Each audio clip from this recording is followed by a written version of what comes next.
Viewers Ramarao ఎంత గొప్పవాడో తెలిపే ఒక చిన్న ఉదాహరణ కాదు, ఇది నిజంగా జరిగిన స్టోరీ. ఇది చిత్తూరు జిల్లాకు చెందిన ఒక పేద రైతు రామారావు గారిని చూడడం కోసం నెలకొక మారు 2 నెలలకు మారు మెడ్రాస్ వెళ్ళేవాట. అప్పుడు రామారావు గారు మెడ్రాస్లో టాప్ హీరో.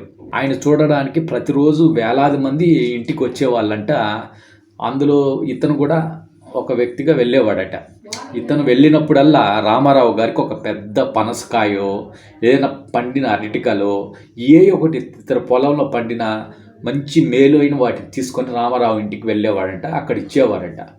ఇలా ప్రతి నెలకో 2 నెలలకో సాధారణంగా వెళ్ళేది. రామారావు గారు ఉంటే రామారావుతో షేక్ హ్యాండ్ తీసుకునేది, లేదంటే వాళ్ళ భార్య గారు అంటే ఆమెకు నమస్కారం పెట్టేసి తెచ్చిన పండ్లు వాళ్ళకి ఇచ్చి వెళ్ళేవారంట. రామారావు చూడడానికి వేలాది మంది వస్తున్నారు, కానీ రామారావు పెద్దగా ఇతను గమనించలేదు. షేక్ హ్యాండ్ ఇస్తూ ఉన్నాడు, కానీ అందరితో 1000 మంది 2000 మంది వస్తే షేక్ హ్యాండ్ ఇచ్చేవాళ్ళు వాడెవరి అందరినీ గుర్తుపెట్టుకోలేడు కదా. కానీ ఆమెకి బసవ తారకమ్మ ఉన్నప్పుడు కూడా ఇతను వెళ్ళినప్పుడు రామారావు లేడనుకుంటే ఆమెకి పనులు ఇచ్చి ఆ అమ్మగారికి నమస్కారం అయ్యగారిని అడిగినట్టు చెప్పండి అని ప్రతి సూర్య చెప్పేసి వచ్చేవాడంట. బసవ తారకమ్మ గారికి తను తెలుసు, ఫేస్ గుర్తుంది. అందుచేత ఒకరోజు రామారావు గారు అందంట, ఏమండి మీకోసం ఒక వీరాభిమాని 2 నెలలకు ఒకసారి 3 నెలలకు ఒకసారి ఎప్పుడు వచ్చినా సరే ఏదో ఒక పండు, పనసకాయో, చెనక్కాయలు, అరటికలు ఏదో తీసుకొని ఇస్తాడండి. చాలా మంచివి ఇస్తాడు. పాపం మీరు లేకున్నా కూడా నాకు ఇచ్చి వెళ్తాడు. చాలామంది అభిమానులు మీరు ఉంటేనే వచ్చి మీ ముందరే మీకు ఇవన్నీ పండ్లు ఇస్తారు, కానుకలు ఇస్తారు. కానీ ఈ అబ్బాయి మాత్రము మీరు లేకున్నా, నేనున్నా, ఎవరున్నా, ఇంట్లో పని మనిషి ఉన్నా సరే ఇతను తన గుర్తుగా ఏదో ఒకటి చెలిపేవాడు. నిస్వార్థంగా మిమ్మల్ని చూడాలనే కాకుండా మీరు లేకుండా ప్రేమతో ఇచ్చేవాడండి అంటే రామారావు గారికి ఆసక్తి కలిగిందంట. ఎవరు అతను నేను చూడాలనుకున్నాడు. నెక్స్ట్ ఈసారి వచ్చినప్పుడు మీకు చెప్తానండి అంటే అప్పుడు ఒకసారి వచ్చాడంట మళ్ళీ ఇతను ఏదో పండు ఎత్తుకొని. మీరు ఉండండి, రామారావు మిమ్మల్ని చూడాలంటున్నాడు బాబు అని ఆమె బసవతారకమ్మ గారు చెప్తే దానికి చాలా సంతోషపడిపోయాడు. నన్ను చూడడానికి రామారావు గారు ఉండమన్నాడు అమ్మగారు, చాలా రుణపడి ఉంటాను అమ్మగారని వెయిట్ చేశాడంట. రామారావు గారికి వస్తే రామారావు గారికి బసవతారకమ్మ గారు ఎక్కడో స్టూడియోలో ఉంటే ఫోన్ చేస్తే వెంటనే ఇతను చూడడం కోసం ఆయన వచ్చాడట. చూసి ఈ అబ్బాయిని చూసినట్టుంది, వస్తూ ఉన్నాడు అని ఆయన కూడా గుర్తుపట్టాడట.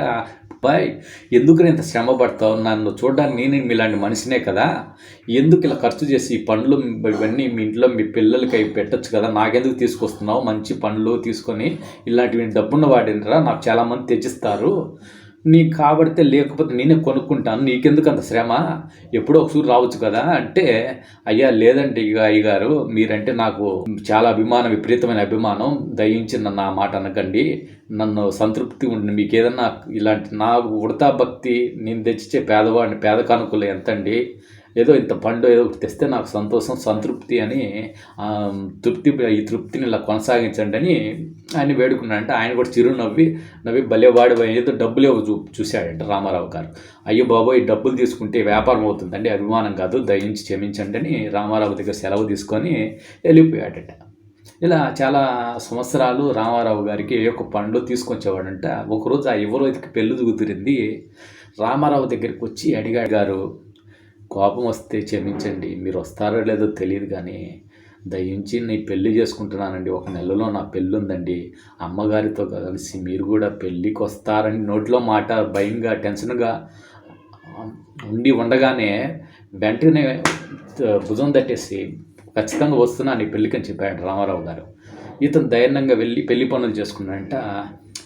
పెళ్లి కార్డులో కూడా ముఖ్య అతిథి రామారావు అని పెట్టుకున్నాడట.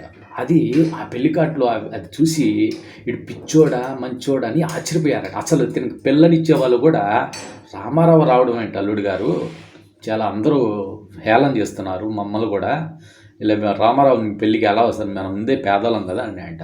లేదు, నేను అదే పనిగా ఆయనకి ఆహ్వానించాను, ఖచ్చితంగా వస్తాడు అని చెప్పాడట యువరైతు.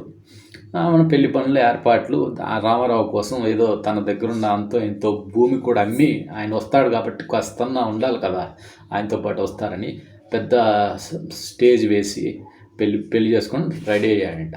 చుట్టుపక్కల వారు పెద్ద పెద్ద రెడ్లు, పెద్ద పెద్ద కోటీశ్వర్లు పెళ్ళిళ్ళు జరిగాయి, ఎంపీలు ఎమ్మెల్యేలు పెళ్ళిళ్ళు జరిగాయి. వాళ్ళ పెళ్ళిళ్ళకి రాలేదు, అంత టాప్ హీరో. ఆయన వస్తే లక్షలాది మంది వస్తాడు. వీడు ఎరిబాగులోడు, వీడి తింగరోడు, తినడానికి తిండి లేనివాడు, వీడి కోసం రామారావు వస్తాడంట అని అందరూ గుసగుస వెక్కిరించడం మొదలుపెట్టారంట. కానీ ఆ రోజు పెళ్లి జరుగుతుండగా రామారావు క్యాన్వాయ్ చాలా పొడవుగా వెనకల చాలా కార్లు వరుసగా వస్తున్నాయంట.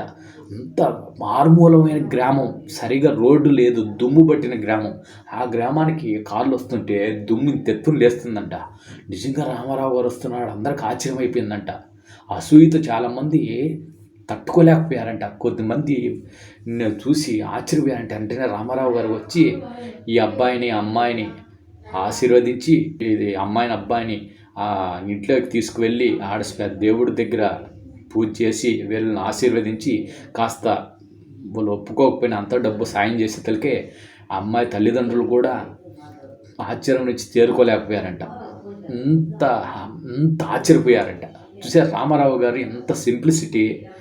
ఎంతోమంది విఐపీలు ఆయన మ్యారేజ్ పిలిచినా కూడా వీలుంటే ఏదో దగ్గర కొన్ని మ్యారేజ్కి వెళ్తారు. కానీ ఇలా మరీ కుగ్రామం చిత్తూరులో ఎక్కడో అస్సలు వాహనాల సౌకర్యం, రవాణా సౌకర్యం, రోడ్డు సౌకర్యం, మట్టి పట్టిన రోడ్డు, మెటల్ రోడ్డు, వంకులు రోడ్డు, అలాంటి రోడ్లో ఇలాంటి వ్యక్తి ఇంటికి వచ్చి ఆశీర్వదించిపోతాడని చాలామంది అస్సలు గెస్ట్ చేయలేకపోయారంట. ఇది నాకు ఈ విషయాన్ని చిత్తూరు జిల్లా చెందిన ఒక తాతగారు చెప్పారు. ఎందుకంటే వాళ్ళు పెద్దవాళ్ళు, వాళ్ళు చెప్పింది నమ్మాలి కాబట్టి మీకు కూడా ఈ స్టోరీ ఇలా చెప్పుకొచ్చాను. సో మీకు స్టోరీ నిజమని ఏమైనా చిత్తూరు జిల్లా వాళ్ళకి తెలిస్తే అది కామెంట్లు పెట్టండి. ఎగ్జాక్ట్గా ఆ గ్రామం పేరు తెలియదు కానీ చిత్తూరు జిల్లా వాసి ఆ వ్యక్తి అని చెప్పారు. సో వీడియో నచ్చితే ఖచ్చితంగా షేర్ చేయండి, సబ్స్క్రైబ్ చేయండి. జై హింద్, జై భారత్.